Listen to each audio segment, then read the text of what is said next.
Region Police Office. Good morning po, Major Asilo. Si Zander po ito. Good morning po, Sir Sander, at sa lahat ng ating taga-subaybay. Magandang umaga po. Opo, maraming salamat din po sa pagpapaunlak sa ating panayam. Mamihingi lang ho muna kami ng una po sa lahat yung facts of the case para ho dun sa mga kababayan natin na hindi naman taga Parañaque at baka hindi ho nasubaybayan itong kasong ito. Ano ho yung nangyari noong Miyerkules, March 4? Opo, noong March 4 po, 2026, bandang 7:59 ng gabi, nagkaroon po ng pamamaril sa isang basketball court dito sa isang condo complex dito sa may West Service Road, Barangay Marcelo Green, Parañaque City, kung saan nagresulta po ito sa pagkamatay ng 2 individual at pagkasugat ng 4 na iba pa. Grabe, opo. Pero nahuli nyo na po yung suspect dito, ma'am. Yes po, nahuli na po natin yung suspect nung Friday ng gabi. Nahuli po natin siya din sa isang condominium complex dito rin po sa Parañaque. Doon din ho sa Azure, ma'am, o iba? Sa iba siya nakatira? Sa ibang condominium complex na pagmamay-ari din po nila. Oh, opo. So ibig sabihin po itong suspect natin, may pangalan ho ito? Alias na lang po, siya po si alias William. Okay, si alias William po ay doon din ho siya nakatira sa Azure o tapos ano ho yung kanyang motibo dun sa pamamaril?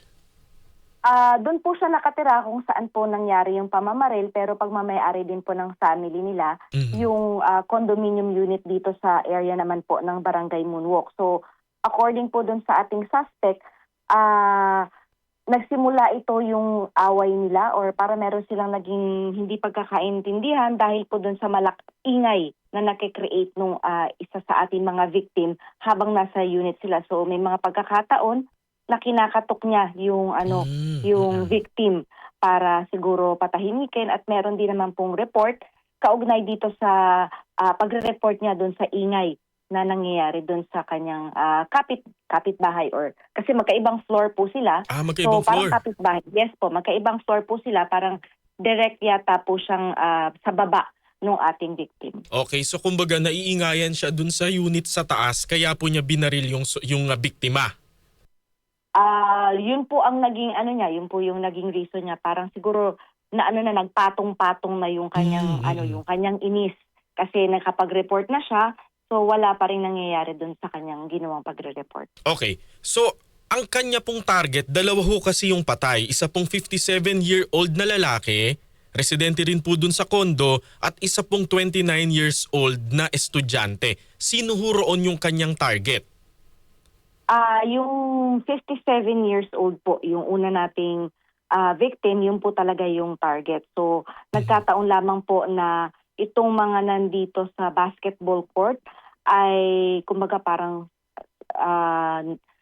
nung paalis na siya, natakot siya na maaari daw siyang kuyugin. Baka siya pagtulong-tulungan ng mga nandun sa basketball court. Kaya binaril niya yung mga nadaanan niya on the way out dun sa complex. Pati ho yung 4 na sugatan, mga parang kumbaga po lang rin doon, bisita lang din po o residente?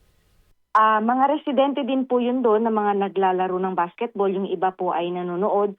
So, nung paalis na po yung ating suspect, parang nasabi niya na natatakot siya na baka siya kuyugin, pagtulungan dahil nga doon sa ginawa niya doon sa una niyang binaril, kung kaya't habang palabas siya, binaril niya yung mga nadadaanan niya habang palabas siya. Opo. Ma'am, hindi ko alam kung nagkaroon ng test sa kanyang psychological state o kaya po siya ho ba ay gumagamit ng illegal na droga o lasing? Wala naman po tayong report na natanggap na siya po ay lasing or gumagamit ng illegal na droga. Pero po yung regarding po doon sa kanyang state of mind is inaalam pa po natin yan. Kung meron po bang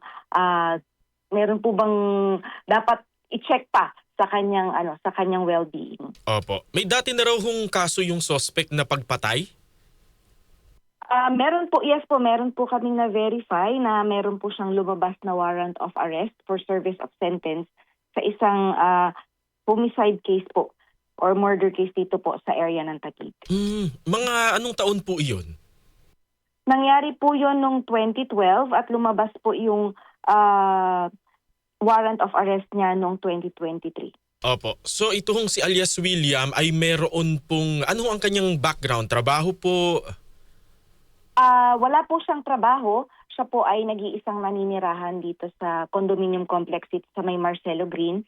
Wala po, ayon naman po dun sa mga sa mga nakakakilala sa kanya, yung mga security guard, maayos naman daw po at mabait kung halimbawa nakakasalamuha po nila. Mhm. At So yun lamang naman po yung pagkakakilala nila doon sa suspect. Opo, at kung sila po ang may-ari ng unit dyan po sa Azure at dun sa Taguig pa na binabanggit po ninyo, mukhang may kaya po yung kanilang pamilya.